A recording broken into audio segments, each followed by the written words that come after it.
Good morning, everyone. I am Arcel Santos, and I'll be here to discuss about the work health and safety in the workplace. So, there you go. Let's start our first slide. Work health and safety. This is a very common um, policy or laws that all businesses should follow. First of all, let's define what is work health and safety. So, work health and safety involves in managing risks to the health and safety of everyone in the workplace. When we speak about everyone, there are employees or workers or staff, the customers, the visitors or the suppliers, or even the management. So, work health and safety applies to all the people involved in the business. So, WHS is sometimes known as Occupational Health and Safety or OHS. Managing WHS may initially cost money, of course, and time to implement safe practices and install safety equipment. However, not taking action can result in prosecution, fines, loss of skilled staff, or a severe injured staff that cost more money.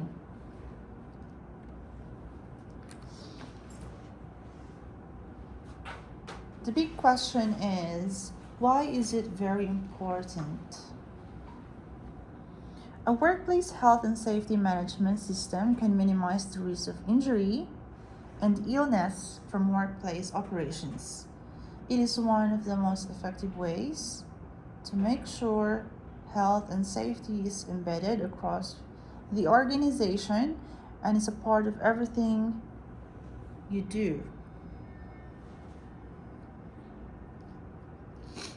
So, WHS is very important when doing anything, any activities performed in the business.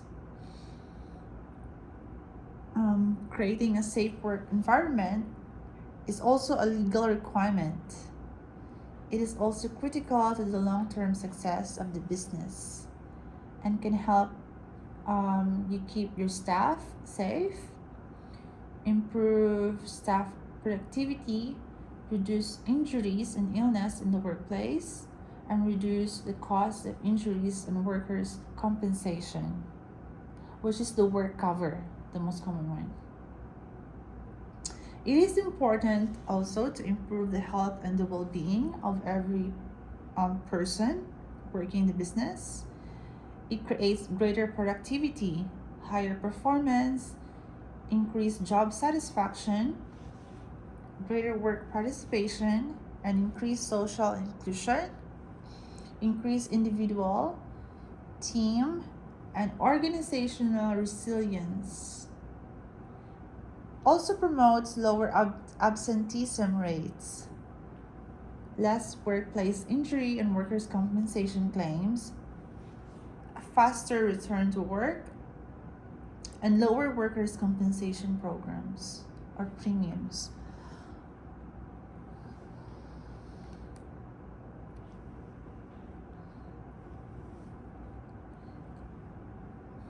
Work health and safety is an act, meaning it is a law implemented and followed in the country of Australia.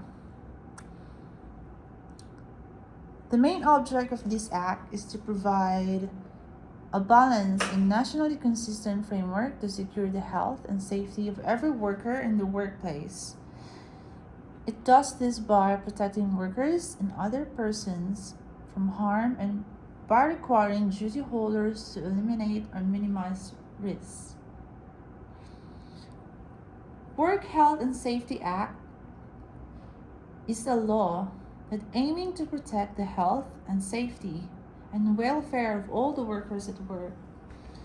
The laws also protect the health and safety of all other people who might be affected by the work.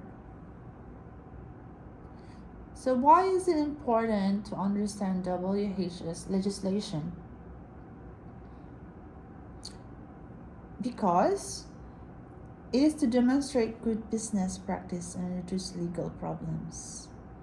Ensuring that your workplace complies to the WHS Act will help decrease the risk of work stoppages,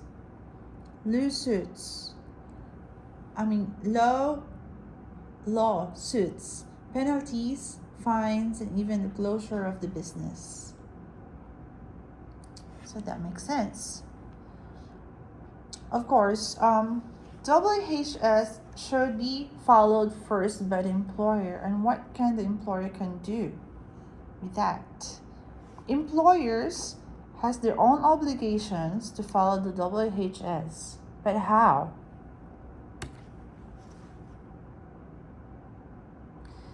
So this is the employer obligations of WHS. Some of the core responsibilities include providing necessary health and safety instructions, supervision, and training, ensuring all staff understands the rules and responsibilities, providing necessary protective gear and equipment. So as an employer, you must put health and safety practices in place as soon as you start your business. This is under Australian laws. That business must ensure the health and safety of your workers, not put the health and safety of other people at risk. To do these obligations, you must provide a safe work environment, provide and maintain safe machinery, equipment, and other structures that can be used in the business. You also should provide safe ways of working, ensure safe use, handling, and storage of machinery, structures, and substances. Provide and maintain adequate facilities. Provide any information, training, instruction, or supervision needed for safety. And monitor the health of workers and conditions at the workplace. It is very necessary that employer must know these obligations, because I believe safety and health first when venturing into business. Otherwise, your business can be affected in any other factors such as business closures, fines, penalties, and you might face employees legal procedures as well, because you fail to follow the safety obligations. When there is employer obligations, of course, there's employee obligations that needs to be followed. While a worker must take reasonable care for their own health and safety. Take reasonable care for the health and safety of others, and comply with any reasonable instructions, policies, and procedure given by the employer, business, or controller of the workplace. Employee obligations are those people working in business also have WHS obligations. Employees must take care of their own health and safety. Take care not to do anything that could hurt others. They should follow WHS instructions, which is WHS Act. Follow the workplace WHS policies and procedures of the company.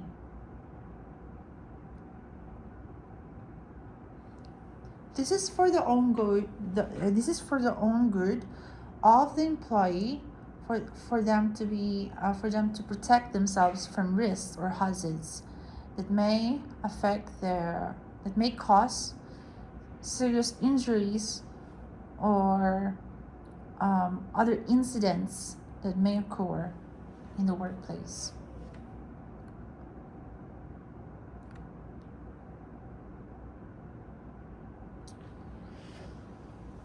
So, in order to eliminate or minimize the risks, the hazards in the workplace, there are guidelines in how to control these hazards, and this is called the hierarchy of controls.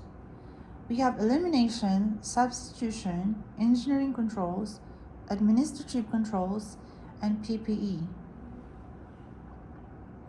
First, you might have to eliminate eliminate the hazards or the risks. How? Elimination removes the hazard at the source. This could include changing the work process to stop using a toxic chemical, heavy object, or sharp tool. It is preferred solution to protect workers because no exposure can occur.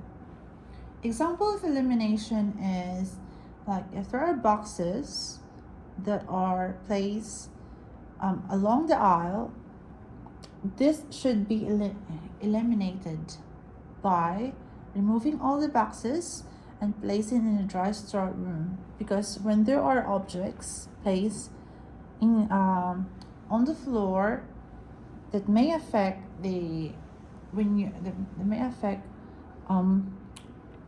person's movement, and the person can fall or slip or hurt themselves by hitting the objects. Next one is substitution. It is using a safer alternative to the source of the hazard.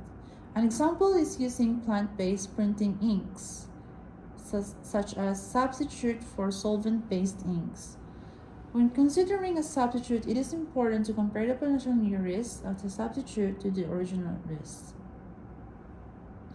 When elimination cannot be done, you can substitute the risks instead.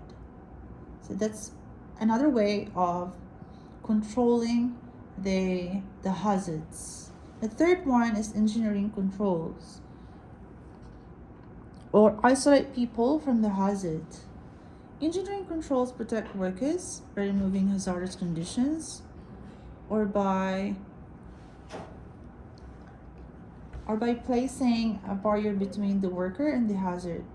Examples of engineering controls include installing large rails to prevent falls, exposures to hazardous chemicals via ventilation, using portable air conditioners to combat heat stress, and installing noise absorption panels to dampen high noise levels. Up next is administrative controls, or change the way people work. This is a very common control that is practiced in the workplace. It reduces employee exposures through methods such as education and training, work reduction, job rotation, maintenance, repairs, housekeeping, personal hygiene, and appropriate work practices. Administrative controls depend on constant human implementation or intervention. So this is the part when you cannot perform elimination, substitution, or engineering controls.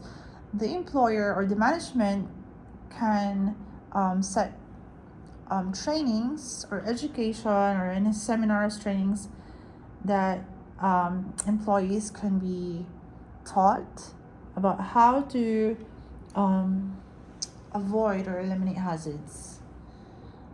The very last one, or the very least control that you can do, is that when you have nothing to do about it, so you can perform by wearing personal protective equipment, such as gloves, safety glasses, face shield, hearing protection, hats, aprons, or respirators. That's the one.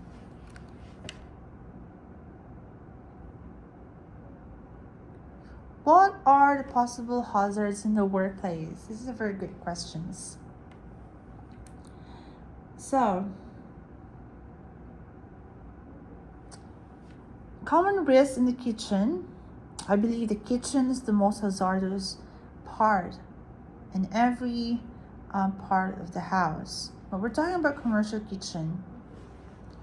Possible hazards that can be found in the commercial kitchen are fire, electrical issues, burns, slipping, improper handling of kitchen equipment. Also, I can include the improper manual handling, such as lifting or moving objects, food poisoning, and improper storage or improper temperature.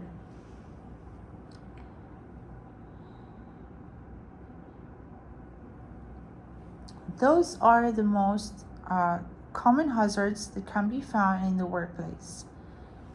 I also provide a video in this link for more information.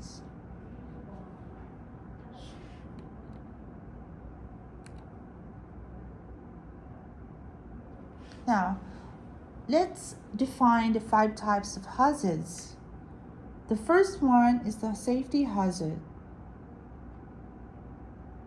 The safety hazard means like when there is a leaking a pipe and the water spread on the floor, this should be reported immediately to the supervisor. Otherwise, it can cause slipping, or the worst thing, if this water is exposed to any electrical devices, it can cause serious incidents. Second one is the biological hazards. It is also known as biohazards that pose a threat to the health of living organisms, primarily that of humans. These can include medical waste or samples, viruses, toxins from a biological source that can affect human health. Third one is the most common one, is the physical hazards.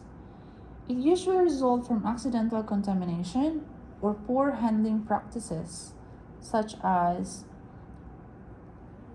human hair, nails, or fake nails, nail polish, any jewelries or accessories that can be mixed up in the food, metal fragments from worn or cheap utensils and containers, dirt, stones, or even toothpicks. So in order to avoid this kind of physical hazards, you should be not wearing any accessories. You should practice personal hygiene.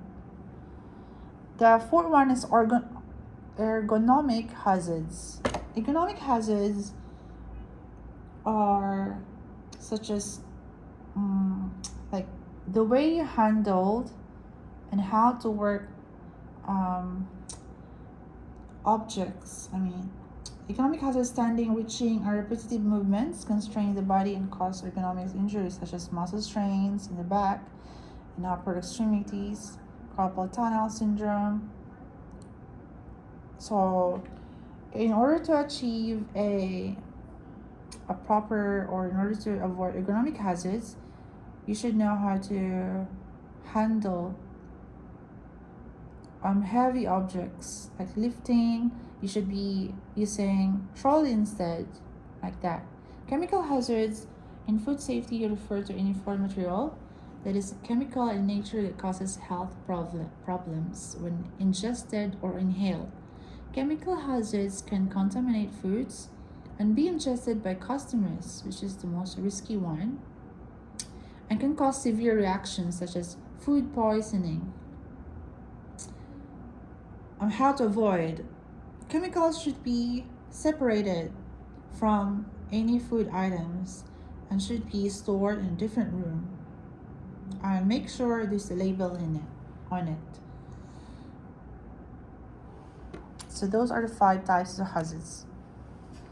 Next one is, we'll talk about the problems, then we have the solutions. What are the solutions? Earlier we talked about the hazards in the kitchen. So when we have blunt knives, we tend to put more pressure when slicing, and that can be dangerous and can slice any part of our body. So in order to avoid that, we should be using sharp knives. We should be also ensure kitchen floor is not wet, no boxes or objects along the aisle. Ensure temperature correct. Temperature of the cool room or the fridge should be 0 to 5 degrees Celsius. Talk about freezer, should be minus 18 degrees Celsius to minus 24 degrees Celsius. There should be no lifting policy, and you should be using trolley to avoid back pain or any muscle injuries. You should be wearing uniforms as well, like chef hat, the chef jacket, the apron, the closed black shoes, your pants, like that, in order to protect you from any kind of heat. Personal and hand hygiene, this is the most important one.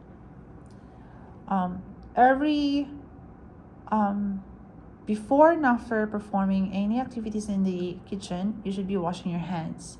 Also, to make yourself clean and neat. No wearing accessories. Separate chemicals. Label everything, including the name of the product, its date, manufacturing date, and expiration date. Cover food items with plastic. The first in, first out policy. And when you're sick, inform your supervisor and do not attend work.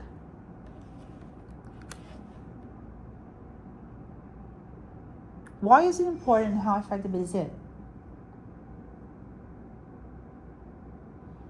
Alright, effective controls protect workers from workplace hazards, help avoid injuries, illnesses, and incidents, minimize or eliminate safety and health risks, and help employers provide workers with safe and healthful work conditions.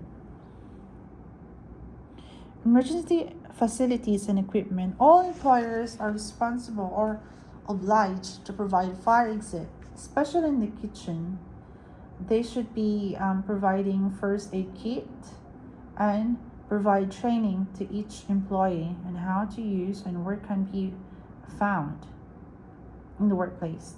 PPE, how to use PPE, such as gloves, face masks, face shield, and the other PPE. It is necessary to provide toilet also in the workplace, and water fountains, of course. Employer responsibilities is to provide training to all employees.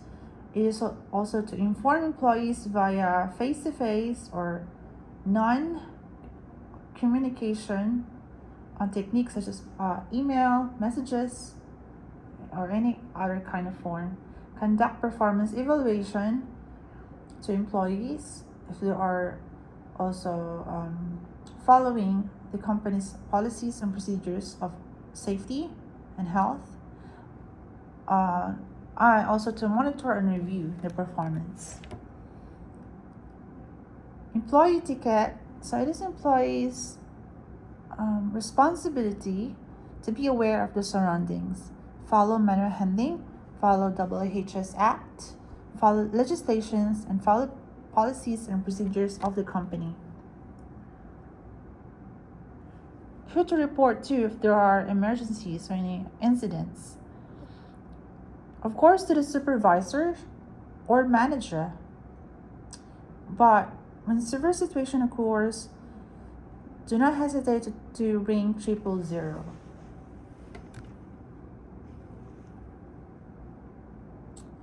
This is the end of the slide.